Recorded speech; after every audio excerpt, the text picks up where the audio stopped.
Les invito a que me acompañen a Primera de Juan, capítulo 5, verso 11 al 13. Colosenses, capítulo 2, versículo 8 al 10. Hoy nosotros estamos concluyendo una serie de enseñanzas hermosas que hemos tenido desde este mes de junio. Todo el equipo que formamos parte del equipo pastoral de ancianos de esta casa de fe, hemos estado ministrando y enseñando bajo esta temática, la cual se ha titulado Aprendiendo a Vivir. Esta temática de hoy es la conclusión de todo un proceso que hemos venido agotando de esta realidad que aborda la importancia de aprender a vivir la vida de Cristo. Hemos abordado temas muy puntuales, dentro de ellos la nueva vida que hemos recibido en Cristo Jesús. Cómo estamos viviendo esta nueva vida. La diferencia entre lo que es la vida biológica, que es la vida que tiene todo aquel que respira, camina y anda, la vida espiritual, que es la vida zoé de Dios, y la vida eterna.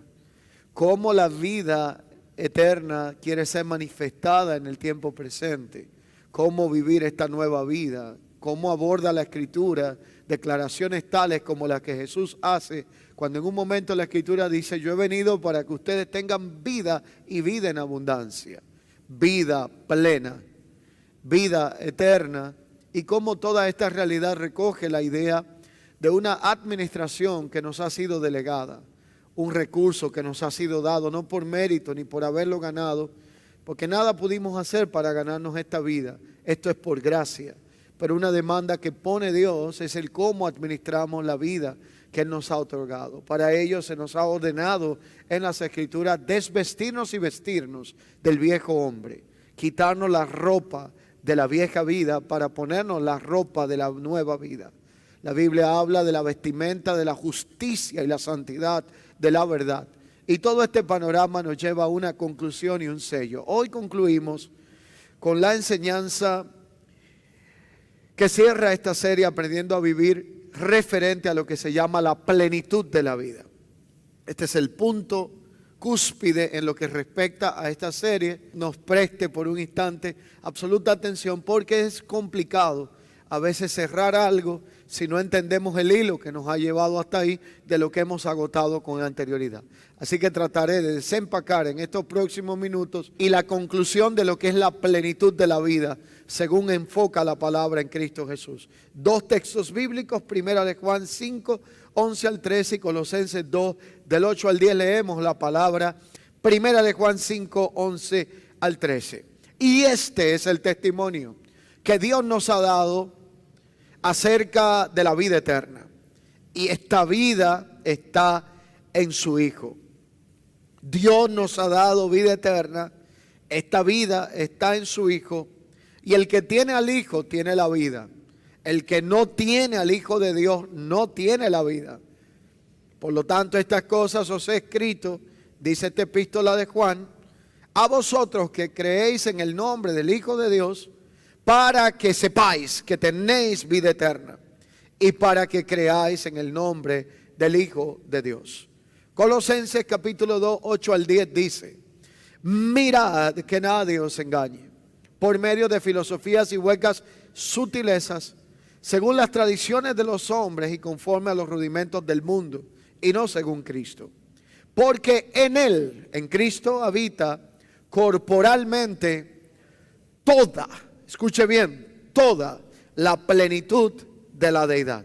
Y vosotros estáis completos en Él, quien es la cabeza de todo principado y de toda potestad.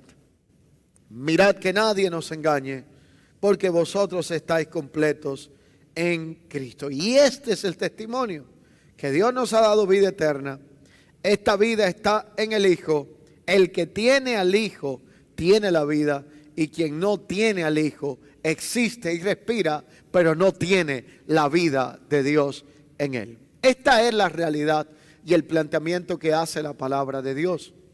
Abordando primero Primera de Juan, capítulo 5, verso 11 al 3, Juan está hablando de un tipo de vida.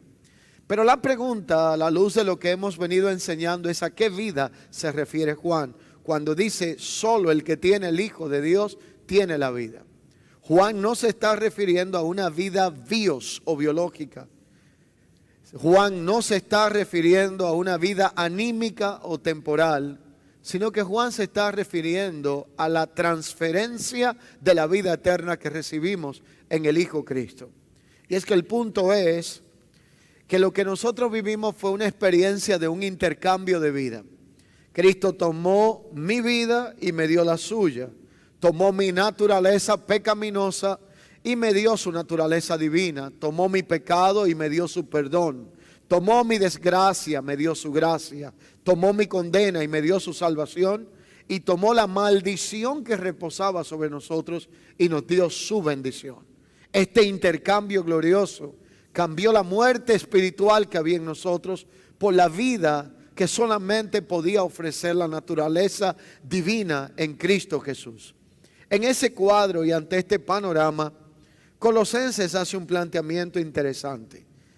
Pablo plantea con uno de los desafíos más grandes que tenía en su momento, dice: mirad, nadie os engañe por medio de filosofías y huecas sutilezas, porque estas sutilezas usan tradiciones de los hombres conforme a rudimentos del mundo. Dos detalles: tradiciones de los hombres y rudimentos del mundo, para que nosotros creamos no según Cristo y no podamos entender que es en Cristo que habita corporalmente toda la plenitud de la deidad y nosotros estamos completos en Él.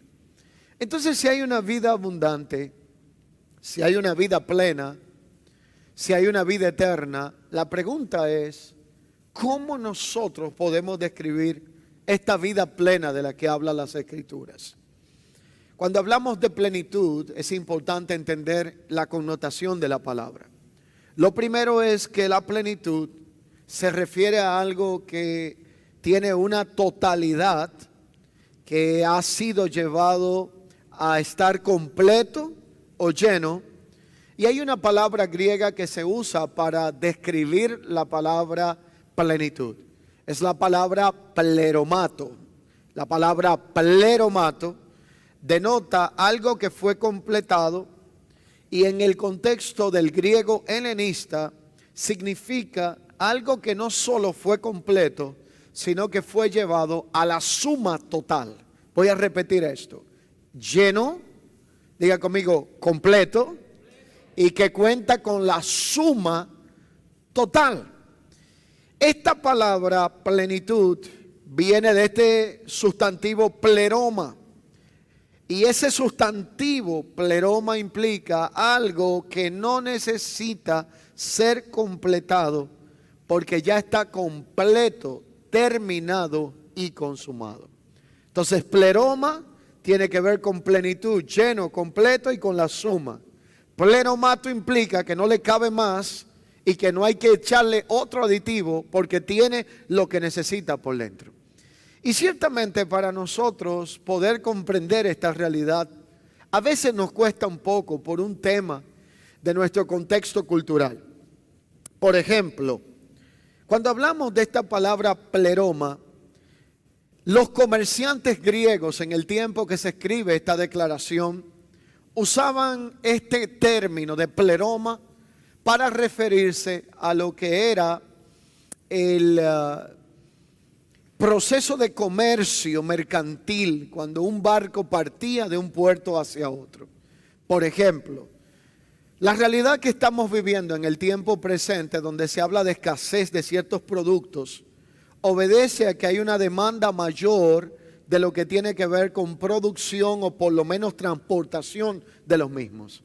Así que en aquellos tiempos no teníamos Amazon, no había sistemas de navegación para usted hacer compras en línea, los aviones no transportaban mercancía y la única cosa que existía era el transporte marítimo. Si un país era productor de algún tipo de semilla, de alimento o de alguna cosa, este país desplazaba la producción de manera comercial a otro territorio por la vía marítima y enviaba un barco abastecido. El tema era que a medida que este barco iba lleno y a medida que este barco iba con todo tipo de provisión, Los comerciantes griegos usaban la palabra pleroma para describir un barco que no le cabía absolutamente más nada. Allí apenas cabía la tripulación y de casualidad el barco no se hundía porque toda la mercancía que podían la colocaban adentro. Le colocaban alimentos, le colocaban provisión, extras para almacenaje, para que tuvieran de sobra. Era un barco que iba a su máxima capacidad. Entonces quien enviaba el barco decía: este es un pleroma, es un barco que ya va lleno de todo lo que pueda hacer falta al destino donde se dirige. En ese contexto, Pablo, entendido de esta realidad, cultura y tiempo, usa la palabra plenitud para describir lo que usted y yo recibimos en Cristo. En pocas palabras, la vida que usted y yo teníamos era una vida vacía. Vacíos existenciales, bancarrota espiritual, deficiencias emocionales, búsqueda de cosas externas para llenar vacíos internos que no podían saciar la realidad existencial. Y vivíamos en una continua necesidad de buscar desde afuera lo que en realidad no teníamos por dentro. Pero Pablo entonces plantea y dice: ahora la vida que ustedes tienen en Cristo es una vida plena. Todo lo que podía hacerle falta en el presente o en el futuro fue dado como una especie de pleromatos. No fue un barco que le enviaron, fue al Cristo que le impartieron en su vida. Y esa naturaleza ahora nos ha hecho completos, nos ha dado inteligencias múltiples, nos ha dado una mentalidad equipada. Por eso la Biblia dice: vosotros estáis completos en Cristo. Ustedes tienen la mente de Cristo. Se nos ha dado todo lo que llena aquellos vacíos existenciales que teníamos. Y en esa realidad entonces implica que una vida plena en Cristo es una vida que está completa desde la posición espiritual. Lo segundo es que vivir en plenitud es lo contrario a vivir gobernados por el vacío. Es lo contrario a existir en un vacío. Pero la realidad es que hoy día, más que nunca, cantidad de personas pierden su vida, desaprovechan lo pleno de esta vida, buscando aquello que ellos entienden que les puede llenar o hacer felices, completos o plenos. Lamentablemente muchos mueren sin disfrutar la vida que tienen, detrás de algo que no logra saciar lo que es esa necesidad y ese vacío de la vida de Dios. Allí es donde hay un vacío existencial que solo se puede llenar por medio de lo pleno.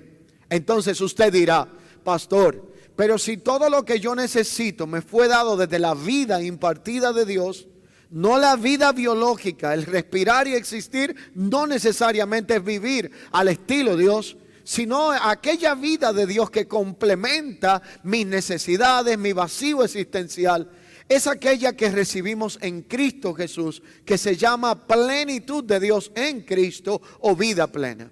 Esto no es un privilegio exclusivo de algunos iluminados, ni de quienes tienen más años en el Evangelio. Juan capítulo 1 dice: y de su plenitud, hablando de Cristo, tomamos ¿quiénes? Todos. El que lleva muchos años, el que lleva poco, el que tiene mucho conocimiento o el que tiene poco. De esa plenitud tomamos todo por medio de la gracia de Dios, que es dada a la gracia con la que hemos conocido la salvación en Cristo.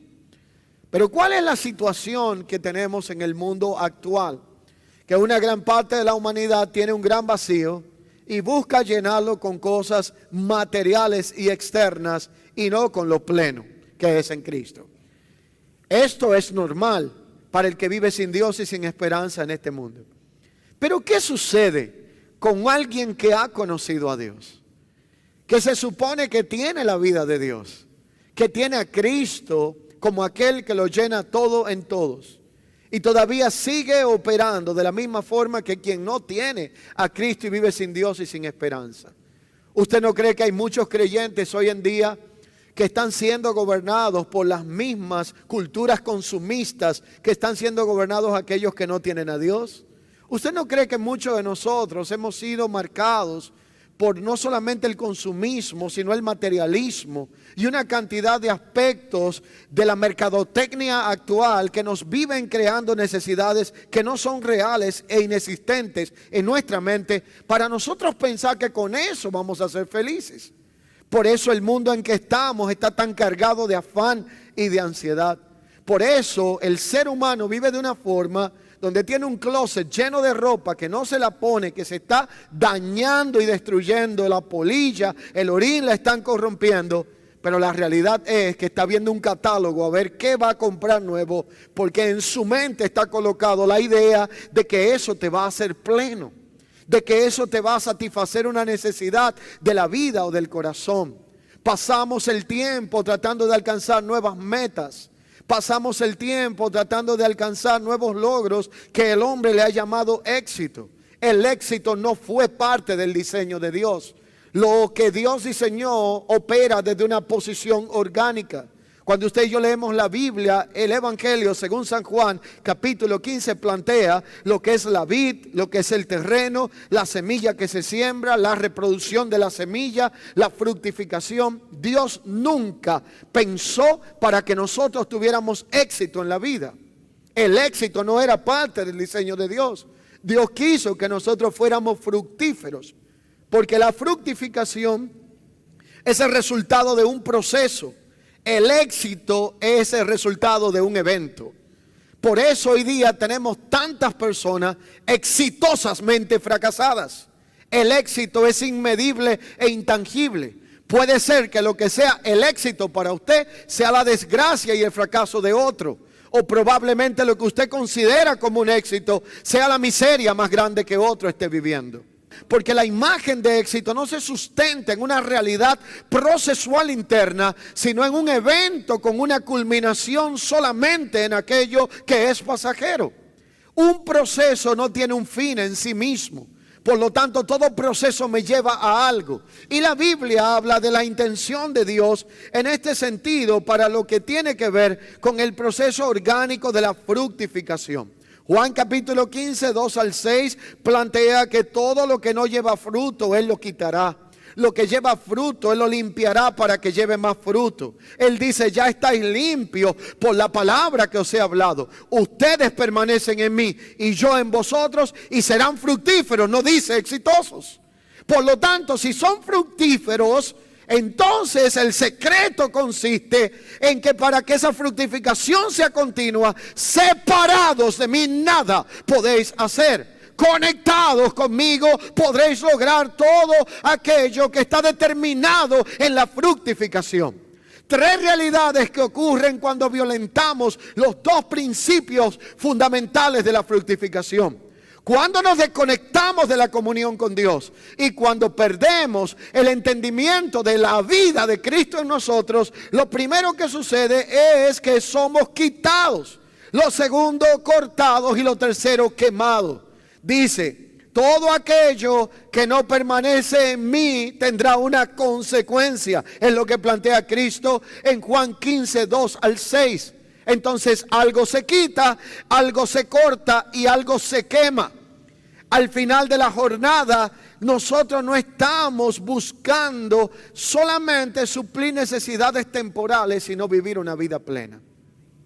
¿Por qué no podemos vivir una vida plena? Si tenemos el Espíritu de Dios, si se nos ha dado una nueva vida, una nueva naturaleza, si tenemos a Cristo, ¿por qué es que nosotros estamos viviendo en la misma desesperanza, ansiedad y preocupación que están viviendo muchos de los que no tienen a Dios? Es más, ¿usted sabe por qué más gente no cree en el Evangelio? Porque se da cuenta que nosotros que creemos vivimos igual que ellos. ¿Y de qué te vale predicarle bonito a alguien y gastarte tratados y hablarle de salvación y cuantas cosas si ve que el fruto que tú tienes, que buscas y conoces de Dios es igual o peor que el que él tiene que no conoce a Dios? Entonces se pregunta, ¿para qué? Porque un evangelio que no es demostrativo se convierte en un concepto teórico. Porque la realidad de la vida que usted y yo tenemos no se basa en aspectos teóricos, sino que hay una expresión de esa vida que se llama la vida anástrofe. Y la vida anástrofe es la realidad práctica, demostrativa de cómo yo estoy administrando y viviendo la vida que Dios me dio. ¿Para qué la estoy usando? Pero el sistema de este mundo y la religiosidad nos ha puesto en la cabeza la idea de que usted y yo necesitamos cosas externas para poder ser felices, factores externos para poder llenar el vacío. Y por eso la búsqueda insaciable de cosas cada día nos hace sentir cada vez más y profundamente con bancarrotas espirituales y emocionales en nuestra existencia. Allí es donde reflexionamos sobre algunos principios importantes. Cristo es quien todo lo llena en todos. El único que puede hacernos completo es Cristo, y su plenitud es aquella que abastece nuestro ser interior, aunque aparentemente tengamos carencias externas. Juan capítulo 10 verso 10 dice: el ladrón no vino sino para hurtar, matar y destruir. Y yo he venido para que tengan vida y la tengan como en abundancia. Juan 1:16 habla de que esto está accesible a todos por medio de su plenitud. Una vida plena está ligada a la comprensión de lo que se nos ha dado en Cristo. Y una vida plena nos debe de llevar a experimentar la trascendencia. Y trascender implica ir por encima del límite o por encima del promedio. En esta realidad, entonces, hay una vida de reino que nos ocupa, que nos hace pasar de un ámbito a otro y nos hace vivir no conformados a un sistema llamado mundo, anti Dios, anti principios y anti valores. Y ahora déjeme entonces aterrizar y desempacar esto. Hay un grado de urgencia, escúchelo bien, présteme atención. Hay una emergencia en que la iglesia aprenda a vivir una vida plena, no basado en una mentalidad consumista, no basado en una mentalidad capitalista y no basado en una mentalidad materialista. ¿Sabe cuál es el estado de emergencia? Que este mundo cambió delante de sus ojos y muchos no se han dado cuenta. Todo lo que parecía impredecible está siendo posible. Si usted es lo que todavía vive en este mundo y cree que las cosas no cambiaron, bienvenido al mundo a blanco y negro. Por lo tanto, esa misma realidad que informa que hemos venido cambiando repentinamente y viendo lo impredecible posible, también debe de llevarnos al entendimiento de que hay cosas que de un momento a otro podrán cambiar. Si la iglesia no transiciona de mentalidad, tendremos grandes consecuencias. Y le voy a hablar de algunas de ellas. Hay muchos creyentes que no conocen la plenitud de la vida, sino las necesidades impuestas del sistema. No están listos para levantarse una mañana y saber que usted tiene dinero, pero no hay provisión donde comprar. Hay otros que saben que Dios es bueno porque tienen comida en la nevera. Cuando les falta lo que tienen, piensan que Dios lo abandonó y que ya Dios no es bueno y que Dios no lo ama. Su concepto de comunión está basado en una transacción, no en un deleite ni en disfrutar una presencia. Cuando uno no conoce la plenitud de la vida, uno basa su bienestar, su bien ser, su bienestar y todo lo que es su vida lo basa en función de lo que tiene materialmente hablando y no de la realidad existencial que gobierna su ser. Usted y yo no somos felices por lo que venga de afuera, sino por lo que ya ha acontecido dentro de nosotros.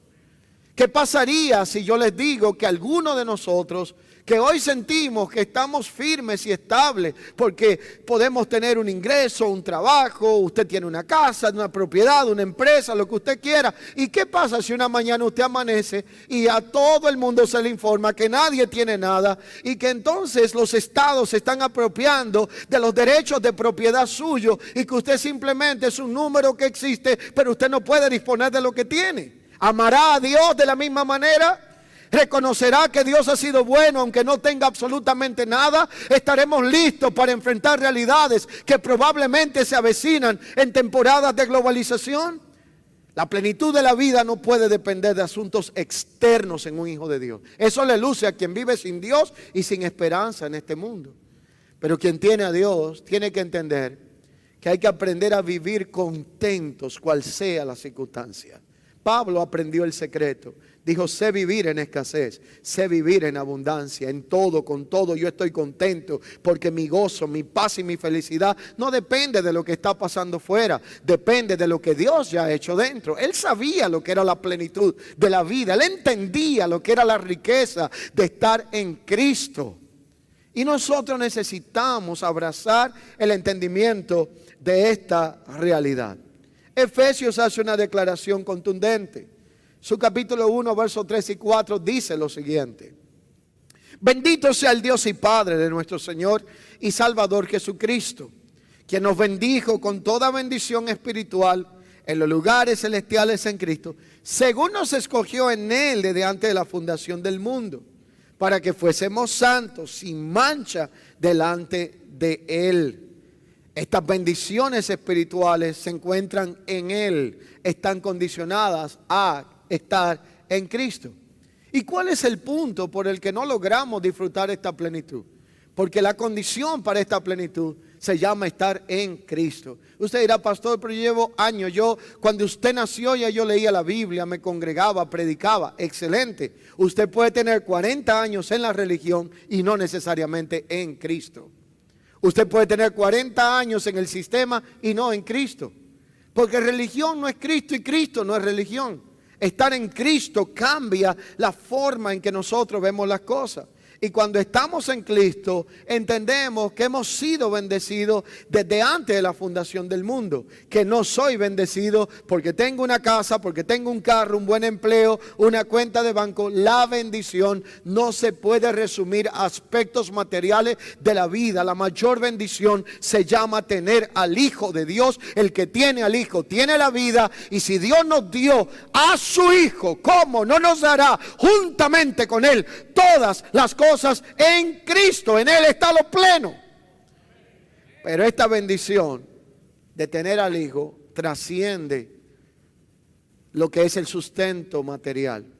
Esta bendición incluye redención, ninguna condenación, amor de Dios, santificación, gracia, reconciliación, justicia de Dios, perdón de pecados, salvación, vida eterna y tanto más que se encuentra en Cristo, que el tiempo no daría para enumerar todo lo que hemos recibido en Él. Allí es donde Pablo reconoce que la plenitud de Dios ha sido tan real y poderosa en su vida que ha absorbido su existencia misma. Voy a repetir esto. Pablo no ve la plenitud de Dios como una cosa pasajera, de moda o temporal. Él dice, esto es tan grande, lo pleno que me ha sido dado por dentro, que ha absorbido mi vida misma. Y cómo él expresa esa realidad que siente, que es tan grande que ahora no tiene tiempo para estar viviendo con una mentalidad de necesitado, sino de bendecido, porque la vida misma ha sido absorbida por esta realidad. Pablo dice en Gálatas 2:20, por eso es que ya no vivo yo, ahora es Cristo que vive en mí. Él entendió que ya no vivía él hablando de su completa renuncia a cualquier tipo de autonomía o de independencia de la voluntad y el gobierno de Dios para con su vida. Allí entonces es que él expresa la realidad de la cual la Biblia habla de todo aquello que nos ha sido dado en Cristo. Los gnósticos sabían que todo lo que se ve en el mundo físico provenía de una realidad invisible del mundo espiritual. Por ejemplo, donde usted está sentado, usted toma su mano y toca la silla donde usted está, el teléfono, la Biblia, lo que sea que usted tenga. Y lo que sea que físicamente usted pueda tocar es porque en algún momento existió en lo invisible. A alguien se le ocurrió la idea, le pudo ver el diseño para luego crearlo. Este edificio tuvo que existir en la mente de alguien para poder construirlo y diseñarlo. La realidad entonces es que los gnósticos sabían que las cosas que se ven fueron el resultado de lo que no se veían. Y ellos no estaban tan equivocados en ese punto. Es una ley espiritual. El problema es que ellos no sabían cómo poder extraer de ese mundo que no se veía aquellas cosas que vendrían a la existencia al mundo que sí se ve. Y ellos pensaron que la vía de sacar eso del diseño y traerlo a la realidad física era por medio del pensamiento positivo. Entonces ellos empezaron a promover estas filosofías y líneas peligrosas humanistas que decían: piensa bien y te irá bien. Piensa en grande y serás grande. Piensa en éxito y tendrás éxito. Y todavía muchas de las frases que estamos viendo usar a muchos creyentes de hoy nacen de esta práctica. Así que entonces ellos empezaron a promover este pensamiento positivo, el poder de la mente, y comenzaron a contaminar la vida de muchos creyentes que dejaron de vivir por lo pleno de la vida en Cristo y comenzaron a ser influenciados por estos sistemas y filosofías huecas, como llama la Escritura en Colosenses, que buscan distorsionar lo que ya tenemos en Cristo Jesús. Y entonces Pablo empieza a desconstruir esta realidad y lo habla por la palabra. Y empieza a afirmar algunas verdades que le harán sentido ahora cuando se las voy a citar. Número 1, Pablo dice: todo lo que se ve fue hecho de lo que no se veía. Por lo tanto, Pablo está diciendo, es cierto que lo que no se ve hoy contiene lo que probablemente veremos mañana. Eso es cierto. Lo segundo que Pablo dice es, el detalle es que todo lo que se ve, que fue hecho de lo que no se veía, fue hecho no por la mente positiva, ni por el poder del pensamiento positivo, sino que fue hecho en Él, por Él y para Él. Y a Él sea la gloria por los siglos de los siglos. Y Él que está hablando se llama Cristo, aquel que tiene la plenitud de Dios. Lo otro que Pablo dice entonces es que hay un elemento necesario para que lo que no se ve pueda en algún momento manifestarse en la forma que se ve. Y usted entenderá ahora para dónde lo estoy llevando. Y él dice, ese elemento tiene nombre y sin ese elemento es imposible agradar a Dios. Entonces él dice que para poder llamar a las cosas que no son como si fueran, necesitamos tener fe, que es convicción de lo que se espera, certeza de lo que no se ve. Pues por la fe nuestros antiguos derribaron gigantes, vencieron obstáculos, desafiaron boca de leones, confrontaron persecuciones de imperio, porque la fe les daba la habilidad de ver aquello que todavía no se había manifestado y creer que Dios era suficiente para poder manifestarlo. Ahora yo tengo algunas preguntas para usted. Usted y yo vivimos en este mundo que conocemos. En unos pocos minutos saldremos de aquí y nos enfrentaremos con realidades prácticas. Estamos en este mundo, entendemos que de lo invisible sale lo visible. Y los voy a llevar a una pregunta bíblica de un pasaje que muchos de nosotros conocemos de años. A mí particularmente me gusta mucho. Apocalipsis, a partir del capítulo 20, 21 por ahí. Juan, preso en la isla de Patmos, confinado a una isla solitaria, donde a quien llevaban allí por la soledad, llegaba un momento que alucinaba y la depresión terminaba destruyéndolo. Y cuando está en Patmos, tiene una experiencia con el Señor.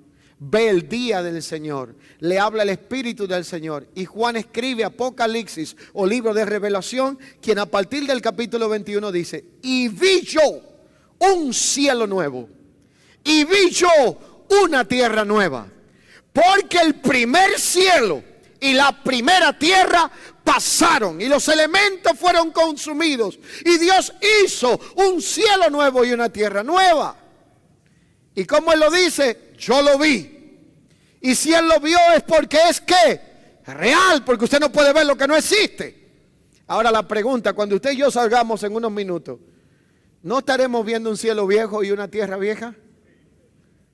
Yo no estoy viendo el cielo nuevo. Pero si Juan lo vio, es porque existe.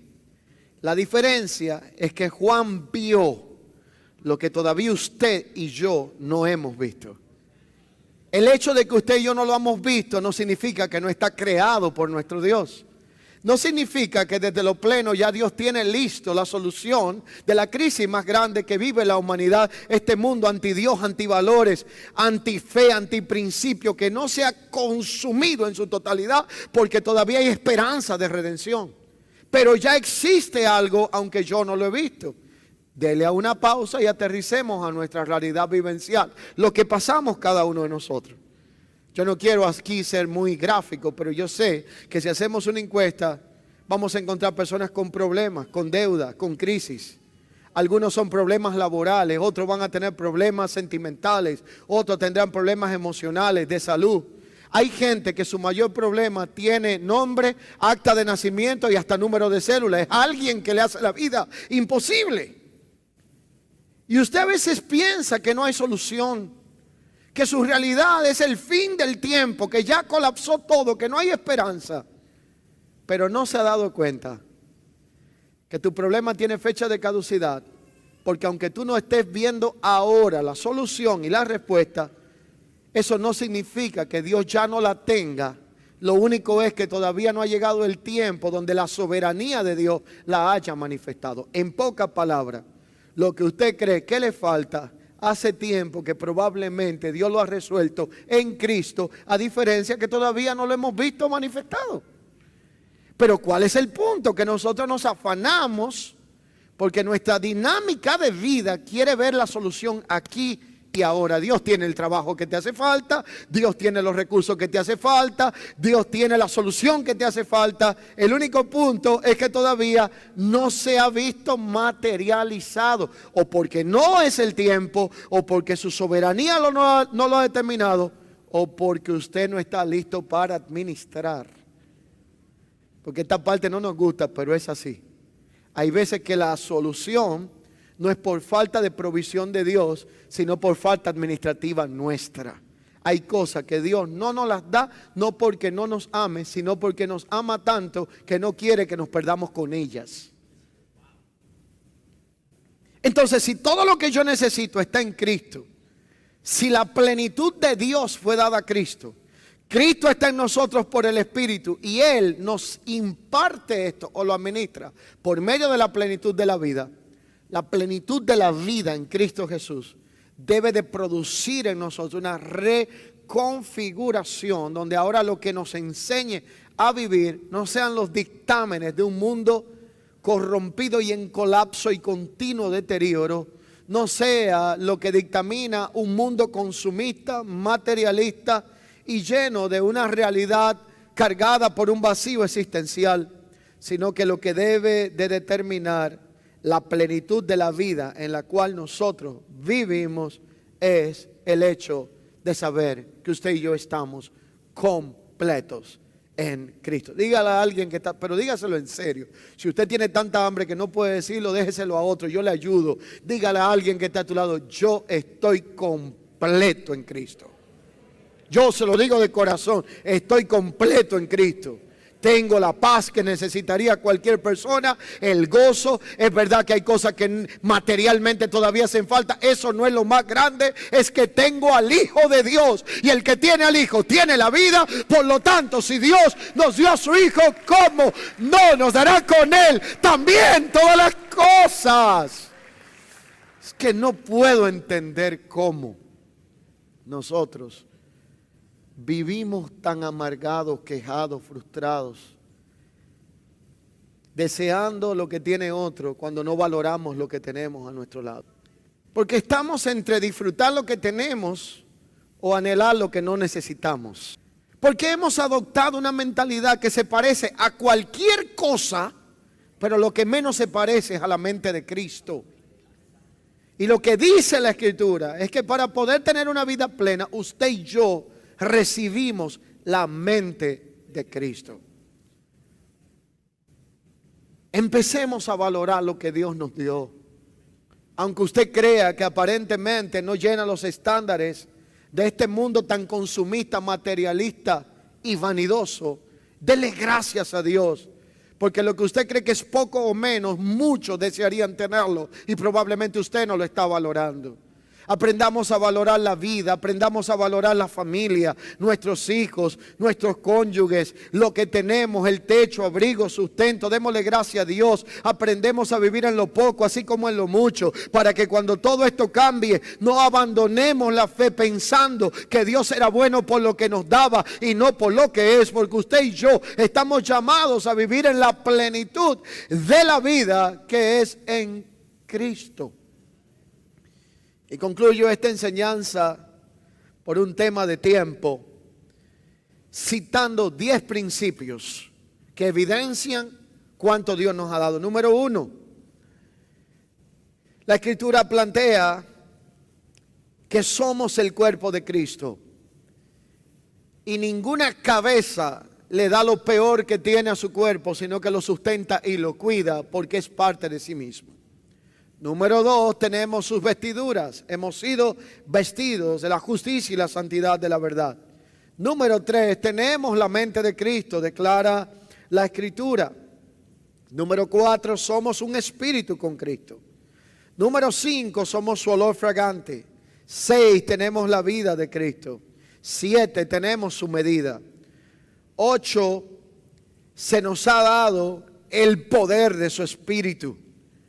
9, Él es nuestra cabeza. Y 10, nuestra vida está escondida en Dios, en Cristo Jesús. Tenerle a Él es tenerlo todo. Tenerle a Él es la solución a todo vacío existencial.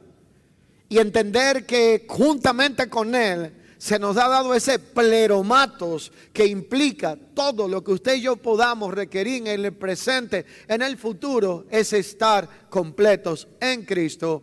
Por lo tanto, hoy vamos a emigrar de la cultura que este mundo y sistema nos quiere colocar en la mente para seguir buscando a través de la añadidura de lo material, de lo superficial, aquello que nunca podrá saciarnos, porque en realidad solo puede suplir el vacío del hombre, lo que es eterno. Es mi oración que la gracia de Dios produzca una provocación santa en nuestra vida.